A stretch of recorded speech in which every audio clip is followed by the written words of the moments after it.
30 envió una carta al presidente municipal, el señor José Mozo, en la cual él explicaba qué había sido para él la revolución. Y quiero decirles que cuando yo lo leo, estoy leyendo una síntesis de la revolución en nuestro municipio. ¿Para qué la revolución de Nicolás Romero? Una sucesión de imágenes escurre para intentar respuesta sobre la herencia de un movimiento armado que consternó a sus pueblos. Los hombres crean posturas y recrean esos días cuando cantaron "Éramos como basuritas cuando el líder de Molino se levantó". La anécdota tiende a desplegarse en esos hombres y mujeres que recuerdan como volviendo a vivir. Allá lejos, cuando la revolución acaba de institucionalizarse en partido, un hombre llamado Jorge Vélez convoca a sus fantasmas. Quiere acompañarlos otra vez. Entonces, sus años y lugares le son distantes. Vive en Chicago, hace 13 o 14 años que salió de México. En 1930 le pide cuenta de sus deberes de soldado. Cuando de joven acompañó a su general, a su coronel. Era la mascota de mi general Martiniano Osnaya, cuenta Jorge Vélez en una carta dirigida al presidente municipal, fechada el 10 de febrero de 1930, con esperanza de saber la suerte de sus amigos. Jorge, el pequeño revolucionario, cuenta que hace 13 o 14 años, cuando mis aventuras tenían por campo de acción mi propia patria, tuve ocasión de recorrer parte de ese estado de México, en compañía del señor Martiniano Osnaya, quien entonces pertenecía a las fuerzas villistas o zapatistas.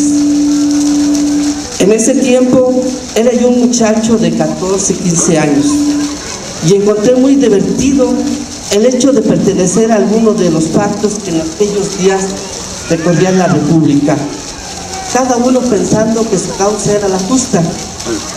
Yo no pensaba en causas o caudillos, y solo el aliciente de tener mi caballo, mi carabina y mis deberes de soldado me hacían ver todo a través de un hermoso prisma. El señor Osnaya era mi general y yo pertenecía a su estado mayor. Podría decirse que me consideraba su mascota. Nuestro cuartel general, que a la vez era el pueblo natal del señor Osnaya, se encontraba cerca de Nicolás Romero, donde descansábamos después de los combates, uno de los cuales tuvo lugar en el pueblo o villa, o lo que sea ahora, de donde usted es presidente municipal. Eso fue el 5 y 6 de septiembre de 1916.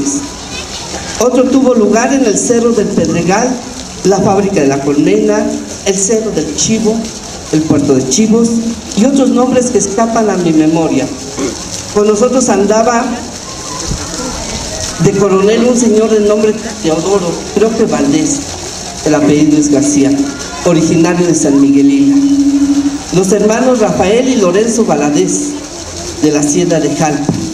Nuestro mayor era el señor Pedro Blanquer, y había otros oficiales que no recuerdo.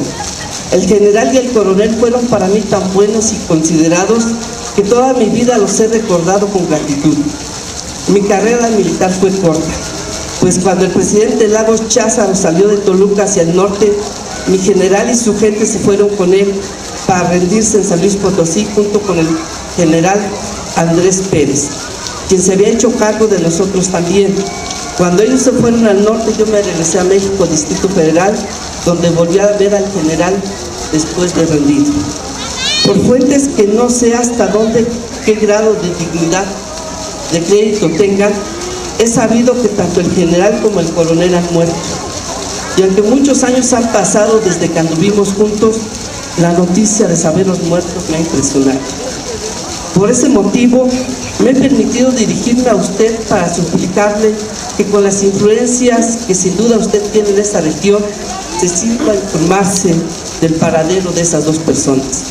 Hicieron de mi juego de soldaditos un hecho que en mi vida no ha tenido ni tendrá paralelo. Pues ya soy un hombre y los juegos se fueron por siempre, para darle lugar a la lucha diaria por la existencia. Cuando hago reminiscencias de aquellos días en que, a pesar de andar exponiendo mi vida por un juego, todo me parecía lleno de aventura y a la vez de poesía. Y todos aquellos sobresaltos y padeceres me parecían parte de mi último juego, parte de mi propia vida. Solo tengo un anhelo: poder regresar a mi patria, recorrer de nuevo aquellos bosques, aquellos cerros, aquellos arroyuelos donde más de una vez me fui retratado en mi yegua con mi 30-30 y mis carrilleras cruzadas, listo para seguir jugando mi juego de soldadito, sin pensar que los otros no andaban jugando, andaban matando. Y si mi deseo alguna vez se cumple y usted, señor presidente municipal, me envía la información que ahora le pido, de nuevo tendré el gusto de viajar en ese ferrocarril de Monte Alto hasta San Pedro, para allí irme caminando como otras veces lo hice en los pueblos de Nicolás. Firma Jorge Vélez. Esculcar la memoria y recitar que ya no están ni Maximiliano Naya ni el general Teodoro García. ¿Quién mira fantasmas y no llora? ¿Quién pide recordarlos? El presidente municipal da contestación el 26 de febrero a Jorge Vélez. Cuenta que solo los señores Valadez se tiene razón, porque uno de ellos se encuentra en la actualidad trabajando en la hacienda de Santa Bárbara, propiedad del general Plutarco Elías Calles. Es una historia que el viento nos trajo hasta nuestros días. Y si digo hasta nuestros días, es porque debemos de pensar lo que decía al inicio. Muchas generaciones hubieran querido estar en este momento coyuntural del 2010 para pensar y repensar la historia de nuestros pueblos. Y quiero decirles que Viento del Pueblo es una autoría colectiva. Sus autores se encuentran en cada uno de los abuelos de nuestros pueblos, en cada uno de esos niños que escuchan las historias del cronista cuando va a sus escuelas. Una autoría colectiva que también tiene muchos motivadores. De manera personal, por la fuerza del Creador, a mi hijo, a mi esposa, a mis padres y hermanos, a ese primer maestro de historia, don Juan Vargas Rodríguez, a tantas personas que creyeron en este proyecto, a Israel Sarabia, secretario del ayuntamiento, que ha creído en Viento del Pueblo, a Braulio Zamora y su familia, a Ángel Roa, a Israel García, a la diseñadora Lourdes Franco, a esa comunidad cultural que tenemos presente y que no quiero mencionar todos, pero dignamente podemos decir encabezada por el profesor Saúl Loyola. Pero quiero decirles que hay una tesis que manejamos, que debemos hacer lúcida y sabia la revolución que nos toca. Quiero decirles que este proyecto de Viento del Pueblo es un parteaguas de la manera en que se ha hecho historia y que se va a seguir haciendo historia. Es gracias al impulso, y lo digo de manera personal, a la creencia y confianza que tuvo el maestro Alejandro Castro Hernández, porque no solo creyó en la divulgación histórica como un enunciado más de su plataforma de gobierno. Como cronista he escuchado muchas veces que respeta la cultura, que respeta la historia.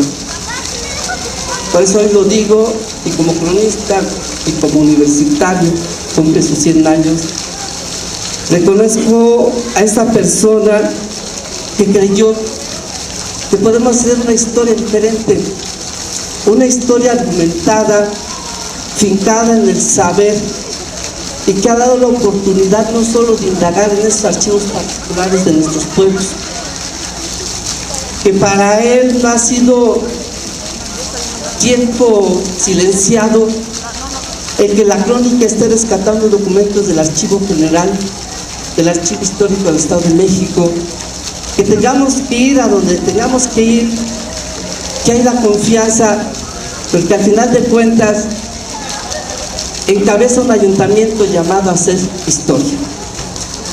Y así como el 16 de septiembre enuncié por primera vez esos caudillos de nuestro municipio que participaron en la guerra de independencia, y que en Viento de Pueblo hago mención de esos caudillos regionales de nuestros pueblos, queda esa aspiración de que dentro de 100 años, en esos otros centenarios, digan que en 2010 se creyó en el rescate, la preservación y divulgación de la historia, y que se conserve ese libro de cabildo donde se dé cuenta que no fue un enunciado más de gobierno, sino que fue un compromiso cumplido, el de rescatar la memoria histórica de nuestros pueblos. Y lo digo, como lo he enunciado muchas veces, que los pueblos de Nicolás Romero somos pueblos de verdad, y somos pueblos de verdad porque tenemos profundas y verdaderas raíces. Gracias, maestro Alejandro Castro Hernández.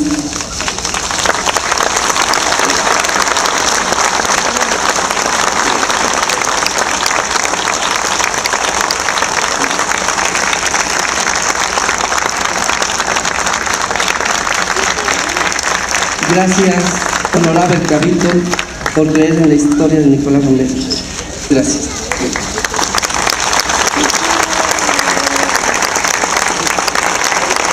Quiero decirles que ayer hubo una reunión de cronistas del Estado de México en el municipio de San Felipe del Progreso.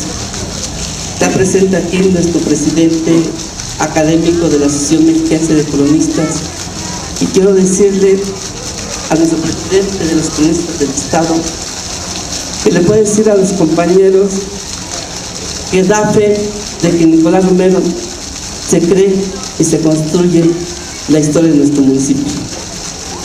Quiero decirles que esta historia no termina.